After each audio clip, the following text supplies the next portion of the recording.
Tonight, a shot in the arm. Now 16 and 17-year-olds will be offered the COVID vaccine to help reduce transmission of the virus.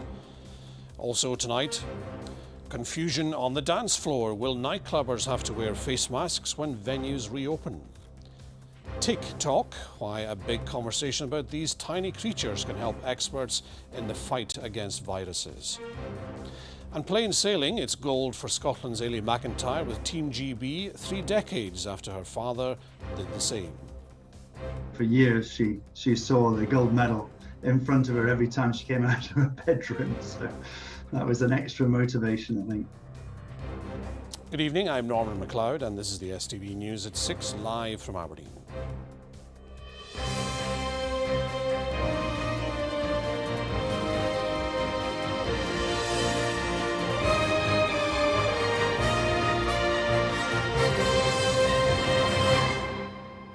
All 16 and 17-year-olds in Scotland are to be offered a COVID vaccine. The Scottish Government says everyone in that age group will be invited for a jab by the end of next month.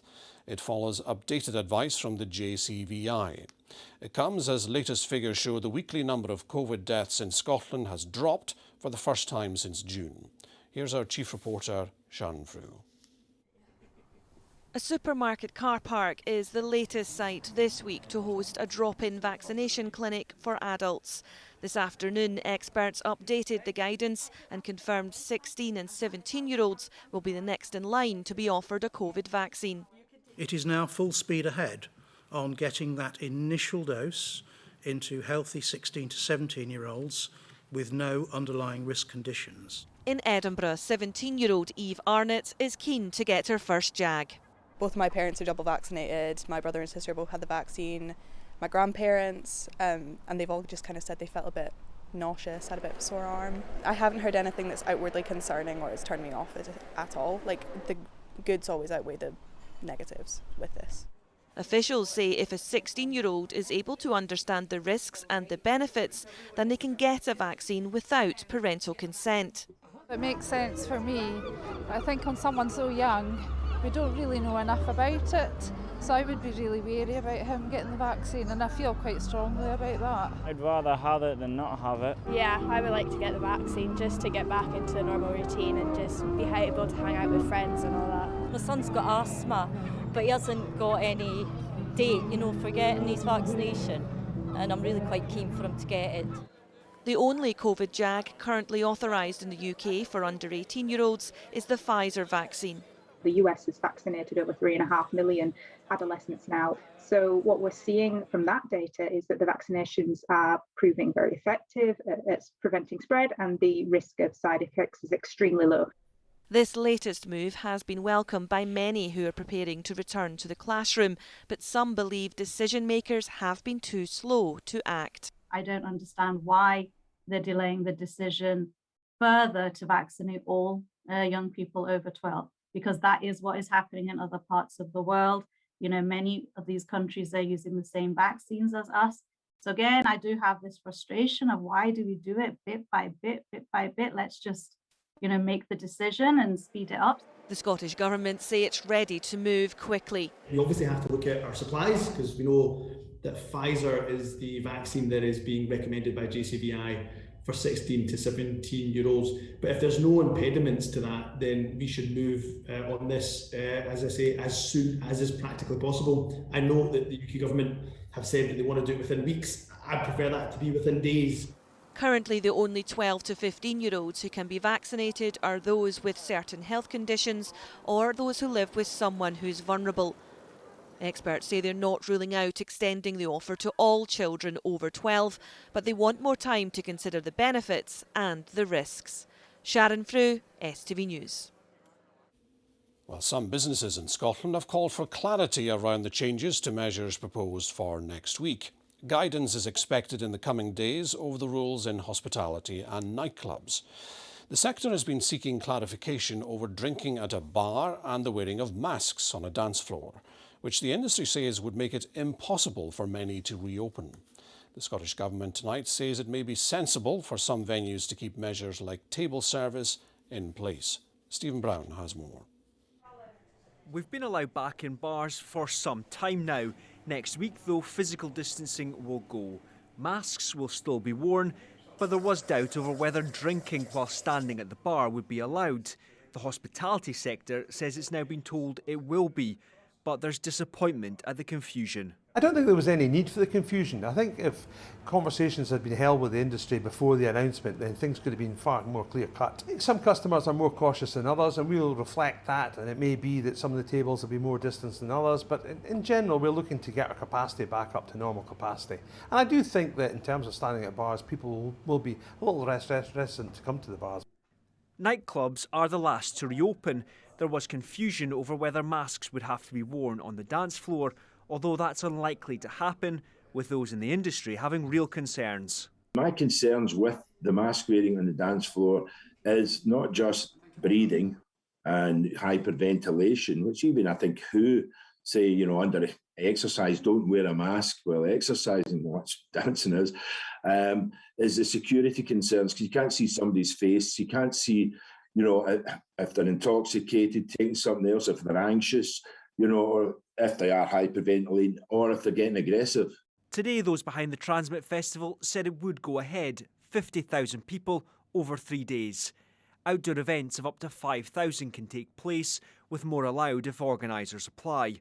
But despite changes in our way of living, many may choose to carry on being more cautious than the rules allow. For places like cinemas, it means more people can enjoy the latest releases. But at this venue in Glasgow, they're going to keep measures in place for now. So even though all social distancing is going to be removed, we will only sell 50% of available seats for the next few weeks till the end of August at least, just as we ease our customers and our staff back into being comfortable with busier cinema screens. For now, we're still being told to work from home where possible, but business groups say it's vital there's a return to the office. It's most certainly impacted on our staff well-being. On the ability for staff to be able to interact with one another, that whilst technology will continue to play a critical part in our general communication and interaction, we still need individuals back into an environment where we can interact with one another, we can mentor one another, we can get that spark back. Scotland's economy is still 8% below where it was pre-pandemic. Businesses may be on the road to recovery, but it's a journey that for some will be longer than for others. Stephen Brown, STV News. Boris Johnson insisted he's ready and willing to work with the First Minister on COVID recovery, despite declining an offer to meet in person during his two-day tour of Scotland ahead of COP26. Nicola Sturgeon said she didn't feel snubbed, but said it was on him to explain why they won't meet face-to-face. Well, our political reporter Laura Alderman joins us from Tullyallen, where the Prime Minister was today. Laura, what was discussed? Well, the Prime Minister arrived in good spirits here this afternoon at Police Scotland HQ, where he was shown just some of the measures being undertaken, some of the training that Police Scotland are going through to get ready for what will be the largest summit that the UK has ever hosted. In fact, Scotland's Chief Constable told me today that this could be the biggest ever policing effort in UK history. 10,000 officers will be deployed to the SEC in Glasgow in November, and the whole world will be watching. Hello. Hello, folks. Good afternoon. Hello, sir. Getting to know the canines and the cops ahead of COP26. The Prime Minister visited Police Scotland HQ in Tullyallen today to see the preparations firsthand. It's going to be a massive effort for the whole of the country. For Police Scotland, obviously going to be in the lead, but they're going to be supported symmetrically by 7,000 other officers from around the UK. We're hoping for a great COP. It's a very important moment for the world. Police Scotland are preparing for any disruption that an event of this scale may attract. But the country's Chief Constable is confident any costs of doing so will be fully met. Right from the beginning of the planning for COP26, I've been very clear that anything Police Scotland does can't be to the detriment of the communities that we serve.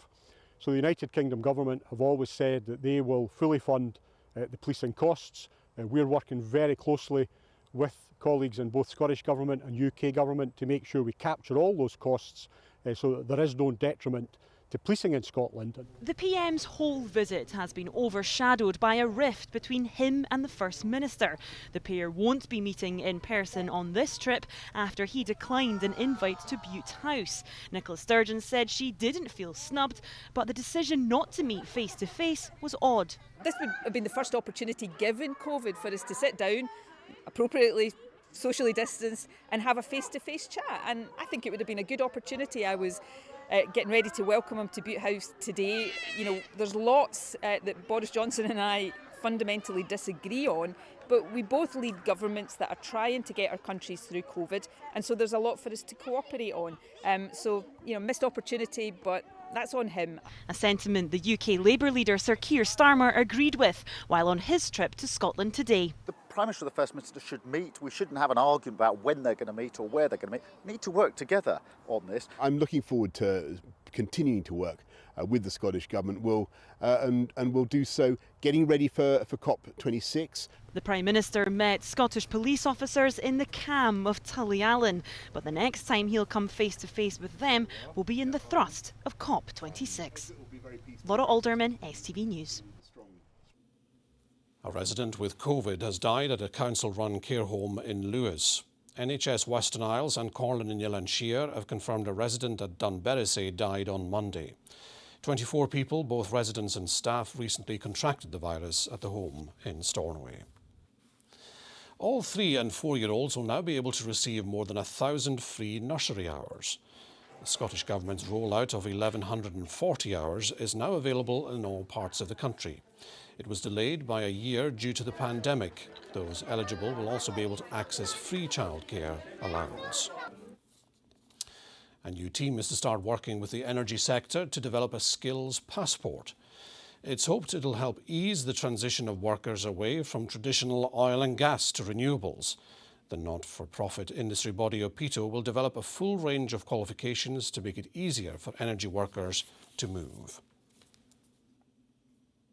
Several forests in Perthshire, North Fife and Angus have been identified as natural strongholds for the red squirrel population. New research suggests that even if the invasive grey squirrels surge across Scotland, 20 key forests will still remain a fallback for the smaller squirrel. This is due to the makeup of pine trees in Tentsmuir Forest and Glenila Forest, among others. The study is being welcomed as good news for the protected red species. It's really good news for red squirrels, because even if grey squirrels spread across the whole of Scotland, the red squirrels will be safe in these 21 forests at least, because they're conifer forests, plantations to grow timber for us all to use, but the red squirrels do better in conifer woods than grey squirrels. In places like Craigvinian, near Dunkeld and Glenila, these are big conifer forests, and the red squirrels are safe in there. A group of eco-conscious creative Dundonians are teaming up with several of the city's communities in a bid to find new ways to tackle climate change. Creative Dundee has appointed 7 practitioners ranging from students to actors to work alongside organisations that run facilities like community gardens. It's to encourage us all to engage more with climate issues in the run-up to COP26 while tackling poverty at the same time. The idea is for them to collaborate with the local communities to find solutions to the climate change and social issues that we're facing just now. So we're hoping for a lot of positive things coming from there, but also kind of new ways of doing things. I'm going to be working with them and the local community up in Hilltown to sort of identify areas where maybe a bit of a creative solution would be beneficial, and it kind of help get more people involved with the community garden and the tool library and the seed library that they're running up there. A bereaved father and his 5-year-old son are gearing up for a sponsored walk on the Tay Road Bridge to raise awareness of a rare lung condition. Kenneth MacDonald from Dundee lost his wife Vivian to pulmonary fibrosis 4 years ago, just 18 months after their son Jacob was born. The pair will set off on Sunday morning alongside medics who treated Vivian. It was very difficult because what had happened is we decided to go on a bike ride. She complained of being tired, breathless and that kind of thing. At that time, they put it down to The GP's out of stress, fatigue. They done a CT scan and they found that her lungs were like ghosted, damaged. Not a lot of people know about it, but sadly over 8,000 people a year die with this disease. The prognosis is only 3 to 5 years average. There's no cure for it. The historic Reaper herring boat has been reopened to the public after a major restoration project. The boat was nearly scrapped if it hadn't been for the work of a team of specialists and volunteers. Here's Felicity Clifford. At one point it was thought the Reaper was destined for the bottom of the sea, but thanks to a group of volunteers, she's afloat and welcoming people on board again from today. I'm joined now by Ali Beattie, who was part of the restoration team. Ali, what was it like working on Reaper? It's been a challenge and it's taken a lot of hard work from a lot of people, and it's been a real privilege to work on a ship like this. So you said it's been a challenge. What have some of the challenges been? What did you have to do? Getting the right people to work on the boat, finding the timber's been a real struggle, and yeah, just overall hard graft, been hard to keep going with, but we're getting there now. Now you've had to do a lot of work stripping it back, is that right? Yeah, well, she was pretty rotten, so we've taken her back to the bare bones pretty much. Had to rebuild a lot of her structure, so yeah. Are you happy to see her afloat and people enjoying her? Yeah, it's nice to see her kind of taking shape finally. There's still quite a bit to get done to finish her. Thank you, Ali. Cheers. Reaper is a historic ship in every sense. Built at the turn of the 20th century, she held the record for catching 223 crans of herring. That's around 250,000 fish. It's a lot of fish suppers right there. She's also a veteran of the Second World War when she was recommissioned by the Admiralty for active service. Earlier today, I spoke to Ian Goodyear from the museum. Reaper's role in the museum is one of a floating museum, if you like, and an outreach facility going out to the communities within initially Scotland, right around the coast. But she has gone down south as well. So the fact that she's an ocean-going boat, she could literally travel anywhere. But the key thing for us is educating, particularly school children and younger people, about the history of fishing. Lots of people have been out here to enjoy Reaper, and if you didn't get the chance, then don't worry. Her anchor has been dropped here permanently. Now, they're the little insects which you might have pulled out of your pet or even yourself. But next time you spot a tick, reach for your camera as well as your tweezers. The tiny bugs can carry infections like Lyme disease. Now, researchers are asking the public to take pictures of the creatures as part of a project to understand more about them and spark a wider conversation about the risk they pose. Here's Susan Ripple. It's fairly common to find you or your pet has brought a tick home from a walk. But we don't know much about these creatures and what viruses they're carrying. They do tend to infect the same things. They all infect mammals. So it's why does a tick bite a mammal and take this virus on, but say a mosquito might bite the same mammal and it doesn't get infected? And so that for me would be really important to then looking at how we can then tackle if these viruses become a bigger problem in the future. And with a little help from the public, these researchers are hoping to answer some of these questions. If you or your pet gets bitten by a tick, the team wants you to send in a photo of it, as well as your location. This will help them identify what species are where. This is particularly important for us because we need ticks in the lab to be able to infect and to do our studies. So to do that, we'll supplement the colonies that we have in the lab with field-caught ticks throughout Scotland, and that will really allow us to expand our research into different areas. The team is also promoting safety, so when you're heading out on a walk, make sure that you've got long trousers on. You should also try to tuck your trousers into your socks, and also wear light coloured clothes so that if any ticks have attached onto you, you can see them when you get home. This is quite an interesting project in terms of citizen science, because usually you want people to go out and collect things or show us sightings, but what we really want to portray is please do not go out looking for ticks. It's just if you so happen to be out and about and you get bitten, to let us know. So we don't want people going out and kind of hunting for them. That's what we do. That's what the field work in the lab is for. It's hoped this research will eventually help to develop vaccines to prevent diseases being spread from ticks to people. For now, though, the team just wants to know what you're finding and where. Susan Ripple, STV News. Well, it's time for all the sport with Tris and more Scott success with Team GB. Fantastic. In the sailing, Norman, you had to be up early, 4:30, to catch it, but well worth it. And fantastic day. A gold Wednesday. Great stuff.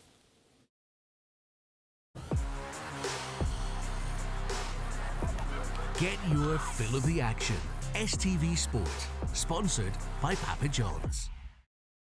Good evening. Well, we start with football tonight, and Aberdeen manager Stephen Glass says he's looking forward to defender Mikey Devlin returning to full fitness as they jetted out to Iceland to face Breidablik, while St Johnstone skipper Jason Kerr says he can't wait to test himself against Turkish giants Galatasaray when the Perth Saints go toe-to-toe with them on Thursday in Istanbul. The Dons arrived at Aberdeen Airport this morning to check into their flight to Iceland. Visiting a green list country, they're hoping to leave with a red victory in their pockets. Manager Stephen Glass has a full squad to pick from, only Mikey Devlin still recovering from injury. He's still doing his rehab at the moment. That's the only update that we've got on Michael at the moment. Working hard, doing his rehab and seeing how quickly he can get back in the fold. We've also, so far, we've not played Declan Gallagher from the start of a game.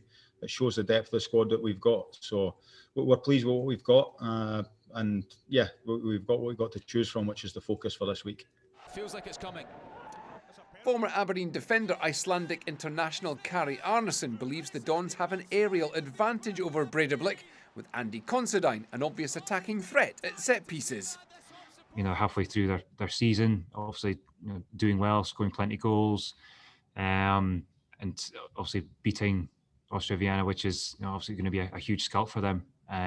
Would be a huge scalp for anyone. So no, listen, we know it's going to be a tough game, but we just have to concentrate on what we've worked hard on during pre-season and in the first 3 games, and if we can match that or pull up another gear, I think that we should have enough to get through to the next round. St Johnstone touching down this morning in Istanbul. A 35-degree heat welcoming them after a 4.5-hour flight from Edinburgh. Awaiting them in Istanbul, the red-hot Turk Telecom Arena. Galatasaray may not be the force they once were, but the Perth Saints are still massive underdogs. Not that Saints skipper Jason Kerr cares. Of course, obviously it's a really exciting time to be involved with the club. Galatasaray are obviously a massive club, and they're the types of teams that you really want to be playing against. And obviously winning the trophies, winning the Scottish Cup has gave us that opportunity to go and do that. And obviously we've got ambitions to go as far as we can in this competition, but all the respect to Galatasaray, they are a top club and they've played in the Champions League, the Europa League for years now, so they're going to be a really tough test, but I feel that we've got more than enough in this changing room to go and test them. St Johnstone hope to add Finnish striker Eetu Virtanen before the weekend. The 6'2" number 10 is currently concluding his quarantine. Well, to the Olympics now, and 33 years after her dad Mike secured sailing gold in Seoul, Scotland's Ailey McIntyre emulated his success this morning. Elsewhere, Laura Muir continued on her quest for a medal in the 1500 metres. Ryan Marr reports on another golden day in Tokyo. In the 12th day of the Games, Scotland's Ailey McIntyre made plain sailing of the choppy waters in the Enoshima harbour to secure gold and Scotland's 12th medal of the Games.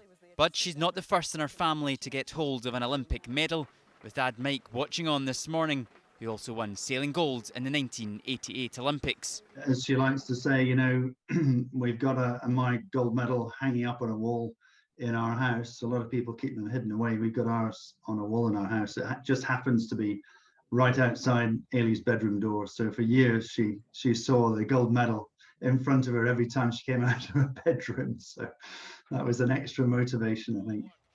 Another Scots hoping to come home with an Olympic medal is Laura Muir in the 1500 metres.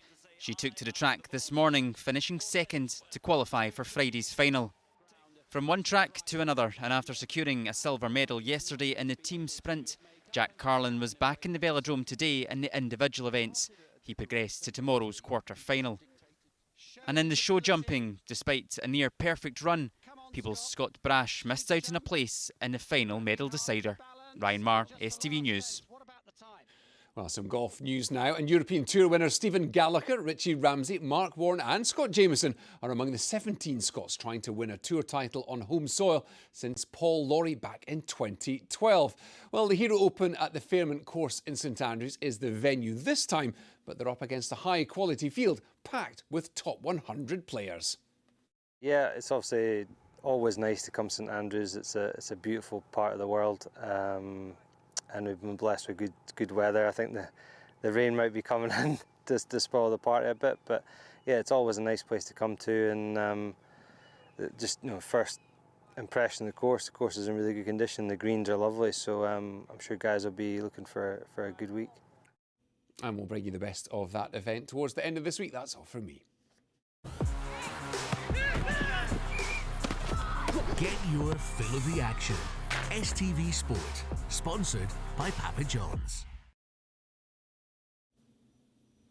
Well, an east-west split in the weather again today. Beautiful here in Aberdeen. Here's Sean with a look ahead.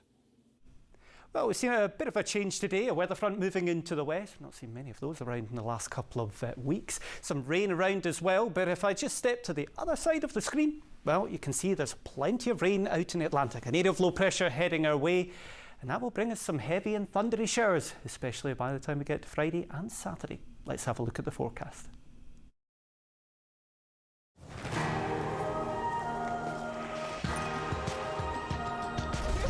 Blue skies and sunshine are in the forecast. TUI sponsors STV Weather. Well, the reason the weather's going to turn a lot more showery in the next couple of days is down to this low pressure centre that's moving towards us. Now, the centre of that low pressure will be right over the top of us Friday and Saturday, which means we'll get some heavy and thundery showers. I want you to think about high pressure. That's where the air gets pushed right down. We don't really get any clouds forming. When you've got low pressure, though, it's the opposite. It's like taking the lid off the pan of your boiling potatoes, and then you could get those big clouds bubbling up. And that is the reason that we'll see some heavy, thundery showers developing Friday and Saturday. Possibility of some localised flooding. Now, in the northwest, it's been pretty wet out there today, particularly so in parts of the Northwest Highlands, the Western Isles, and also Orkney. It tends to ease a wee bit from here through this evening, and then we'll see more rain coming back in from the southwest and across many western parts where we do need the rain, though. It will be quite a wet day tomorrow. The further east we go, it stays a bit drier and brighter until later on across Angus and Aberdeenshire. Also fairly dry and bright until later in the day across lights of Caithness and Sutherland, and also across the Northern Isles. Top temperatures, the Murray Coast tomorrow, 20 degrees. Not feeling too bad in the sunshine. Cooler, 14 or 15 in the west. Then on Friday and also on Saturday, we'll see those heavy, thundery showers developing because of a gentle easterly airflow. It does look as if we could see some very high rainfall totals in parts of Aberdeenshire, as much as 50 to 60 millimetres, which could be about 3/4 of a month's worth of rain. Bye-bye. TUI sponsors STV Weather. And that's where we have to leave it for this evening. I'll be here again at the later time of 10 to 11. Hope to see you then. In the meantime, have a good evening.